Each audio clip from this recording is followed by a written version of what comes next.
ఇప్పుడు మరి మనిషి నైజం ఏంటి అని అంటే, బహిర్గతం చేయడానికి ఇష్టపడే నైజం మనిషి నైజం. మీ జీవితాలను ఒకసారి పరీక్షించుకోండి. ఎవరో ఒకరు మీకు తప్పులో దొరికారు, తప్పు చేస్తూ దొరికారు. వాళ్ళ తప్పు గురించి మీకు తెలిసింది. నాకెందుకని వదిలేస్తారా, 10 మందికి చెప్తారా? ఒక పేపర్ మీద రాసుకోండి. What is your character? ఎవరికి చెప్పను, మైండ్ లోనే పెట్టుకుంటాను, this is my mind set అని రాసుకోండి. లేదు నాకు ఏ విషయమైనా తెలిస్తే వెంటనే 10 మందికి చెప్తే తప్ప నాకు నిద్ర పట్టదు.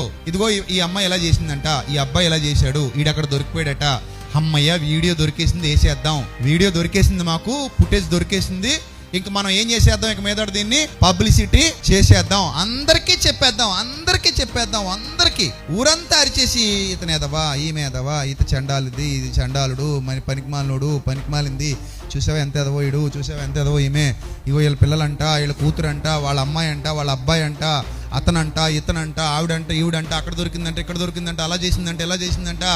ఇదంతా మనం ఒకళ్ళ నుంచి ఒకళ్ళు చెప్పుకుంటూ వెళ్ళిపోయే క్యారెక్టర్ ఒకవేళ మనది అయితే, మనం ఏ స్థితిలో ఉన్నాం ఒకసారి ఆలోచించండి. ఆ సైకాలజీని ఒకసారి ఆలోచించండి.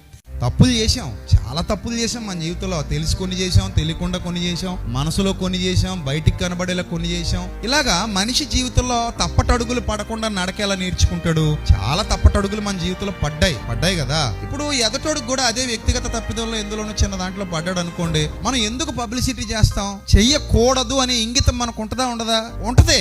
మనం ఎవరి గురించి అంత నెసెసిటీ నాకైతే లేదు. కొంతమంది మూర్ఖులు, దౌర్భాగ్యులు లేని వార్తలు పుట్టిస్తుంటారు. ఇలాగనేశారు, నా కొడుకుని అనేశారు, నా కూతురు గాడిద గుడు, దొంగలు. అసలు ఆ మనస్తత్వమే మనకు ఉండడానికి వీల్లేదు. ఎదుటివాడి గురించి మనం ఏమైనా ఉత్తములమా పబ్లిసిటీ చేయడానికి? మనం మంచోళమా పబ్లిసిటీ చేయడానికి? మన నీతిమంతులమా అందరికీ దీని గురించి డప్పేసి చెప్పడానికి? నో.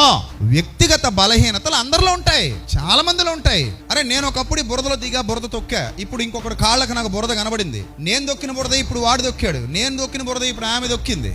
ఒకప్పుడు నేను దొక్కిన బురద ఇప్పుడు ఈమెకి అంటుకున్న బురద, సేమ్ రెండు ఒకటే, డిఫరెన్స్ ఏం లేదు. ఇప్పుడు నేను ఏం చేయాలి? నా బురద కడిగేసుకున్నాను కాబట్టి ఈ బురదని స్క్రీన్ మీద వేసి చూపించేయాలా? ఏం చేయాలి? అరే నేను ఎలా కడుక్కున్నానో వీళ్ళు కూడా కడుక్కోగలిగే ఛాన్స్ నేను ఇవ్వగలగాలి.